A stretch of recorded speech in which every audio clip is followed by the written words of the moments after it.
Oui, merci, Monsieur le Président. Chers collègues, je vais aborder un sujet dont on ne parle jamais dans notre Assemblée et qui découle d'un terrible constat, et je vais ouvrir les guillemets.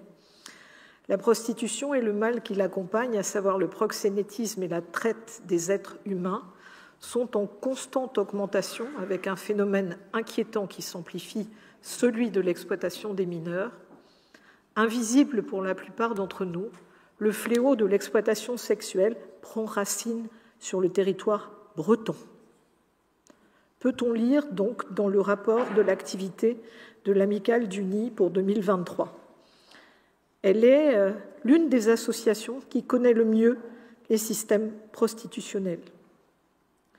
Il est évoqué dans ce rapport le basculement entre une prostitution de rue et une prostitution numérique grâce à des annonces en ligne ou à une diffusion sur les réseaux sociaux. Et on sait que l'entrée dans le système prostitutionnel se fait par l'incitation sexuelle numérique qui constitue un signal d'appel fort pour les plus jeunes, voire parfois très jeunes. C'est de fait aussi un terreau fertile pour des activités criminelles ou des actes sexuels en contrepartie d'une mise à l'abri dans un logement se déroulent à proximité de nous. Les exploiteurs et les clients, puisqu'il y en a évidemment, en font une monnaie d'échange dans des chambres d'hôtel ou des logements de location de courte durée. Les professionnels de l'enfance observent une évolution inquiétante des profils des jeunes qui se retrouvent dans des situations de grande précarité, génératrices de surexposition à des faits de violence et à des carences de tous ordres. Ces jeunes constituent des proies faciles.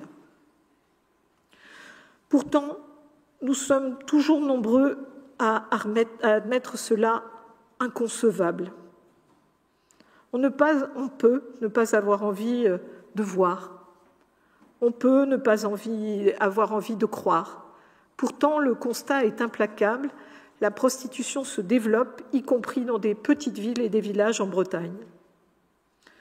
Pour rendre visible ce phénomène, il nous faut penser autrement, en déconstruisant les représentations de la prostitution. Et on a besoin de réponses coordonnées, complémentaires, entre des acteurs différents, mais locaux, extrêmement présents, et cela de manière pérenne. Les professionnels de tous les domaines ont besoin, ils le réclament d'ailleurs depuis des années, d'être sensibilisés, d'être formés au repérage des évolutions de l'ubérisation des pratiques prostitutionnelles. Depuis 2018, sous l'impulsion d'une élue brestoise, les institutions se sont mises d'accord et ont installé une organisation régionale de lutte contre la prostitution. Pour les majeurs, bien sûr, mais très vite, l'exploitation des mineurs a été prise en compte. Il y a 2 ans, le Conseil départemental d'Ille-et-Vilaine a signé une convention avec l'Amicale du Nid pour le développement d'une mission dénommée mineurs, avec soutien d'un poste dédié à ces questions.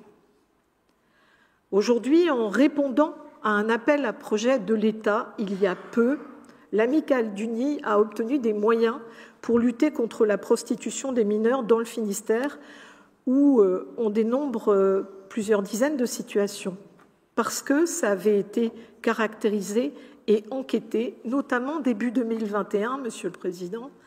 Le Conseil départemental avait répondu favorablement à la demande d'une étudiante en master de droit pénal et sciences criminelles qui souhaitait effectuer un mémoire de recherche sur la lutte contre la prostitution des mineurs, pour lequel elle avait réalisé une enquête de terrain pour alimenter les données existantes. Nous aimerions donc, et nous vous remercions par avance, d'inscrire à l'ordre du jour de la prochaine réunion de restitution de l'Observatoire départemental de la protection de l'enfance une présentation concernant les phénomènes de prostitution pour les mineurs. Et nous vous sommes également reconnaissants de nous en procurer la date, puisque la dernière restitution de ce type s'est déroulée en octobre 2023. Nous avons également besoin d'une explication sur ce qui figure dans le rapport égalité hommes-femmes, alors dont il nous est, entre guillemets, seulement demandé de prendre acte, évidemment, puisqu'on ne délibère pas, puisque nous y apprenons, et je cite encore, là, entre guillemets, qu'en 2024, le département a soutenu par une subvention de 10 000 € l'amicale du nid. Ce chiffre est inexact puisque la subvention qui a été attribuée à l'amicale du nid se monte à 2 000 € et ça a été voté le 12 novembre dernier. Nos trois groupes s'étaient abstenus tant la somme ne nous paraissait pas à la hauteur des enjeux. Merci de vous expliquer et de nous expliquer ce qui s'est passé à ce moment-là, puisque si ce chiffre est inexact, il ne peut pas être porté à la connaissance de tous, ou alors il manque un élément. Et au regard de la gravité des sujets dont on parle et de l'urgence à les traiter, nous voulons trouver dans la traduction du budget 2025 dans quelques semaines une augmentation très conséquente du soutien à l'amicale du nid pour qu'elle mène à bien ses missions dans le Finistère, en lien avec d'autres acteurs. Bien sûr, notre collectivité a la responsabilité de la protection de l'enfance et a donc aussi celle de tout mettre en œuvre pour lutter contre l'exploitation sexuelle et la traite d'êtres humains mineurs. Merci pour votre écoute, Monsieur le Président, chers collègues. Non, sur le même, simplement pour compléter, effectivement, on a un petit litige sur le montant de la subvention à l'amicale du nid. Nous, on avait retrouvé plutôt 5 000 € et donc un passage à 2 000 €. Donc il y a une baisse, effectivement, et on pourra en échanger. Je ne souhaitais pas forcément intervenir là-dessus, mais vous avez parlé de précarité, de prostitution concernant les jeunes de l'ASE. J'aimerais vraiment qu'on puisse déconstruire, parce que le sujet est très grave et vous en avez raison, nos représentations. Aujourd'hui, la prostitution numérique, elle démarre, alors on a 14 ans et demi, mais elle démarre même un petit peu plus tôt. Pardon pour les parents de jeunes adolescents, mais les portables, c'est 12 ans, donc les réseaux sociaux, c'est 12. Donc la prostitution aujourd'hui, pour vous donner un exemple de ce que c'est, très concret, envoie-moi une photo de tes pieds, simplement. Ça démarre comme ça. Et la photo d'après, c'est une photo de tes pieds avec tes sous-vêtements sur tes pieds. Voilà. Voilà comment démarre la prostitution numérique aujourd'hui. Vous vous doutez que le fil des photos remonte et vous vous doutez que le fil des sommes monte. Donc nos représentations à nous sur la prostitution qui est liée à la précarité, liée à l'abandon familial, elle existe, c'est vrai, mais elle ne concerne pas nos jeunes. Nos jeunes aujourd'hui qui vont vers de la prostitution ne pensent pas que c'est de la prostitution. Et c'est là où on a un travail, nous, à faire auprès de nos partenaires, auprès aussi des centres de santé sexuelle que nous devons accompagner, par exemple, parce qu'il faut que les jeunes comprennent que, oui, envoyer une photo avec des parties de son corps, c'est de la prostitution, c'est une réalité.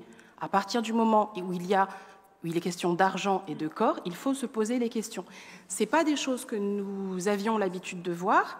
Cela ne concerne aucune classe sociale en particulier. Tous nos jeunes sont concernés dans tous les collèges. Et dès la 6e, je peux vous garantir que ça existe. Donc ça fait froid dans le dos, c'est une réalité, mais si tu veux 50 € pour avoir juste une photo d'une petite culotte sur les pieds, bah ouais, ça peut être tentant pour certains des jeunes. Et je le redis, ça concerne tout autant des jeunes dans une situation précaire que d'autres. Les travailleurs sociaux ont besoin, en ce sens, de formations concrètes. Il en existe. Peu sont dispensés en Finistère, mais il va falloir aller vite parce que le numérique est toujours devant nous.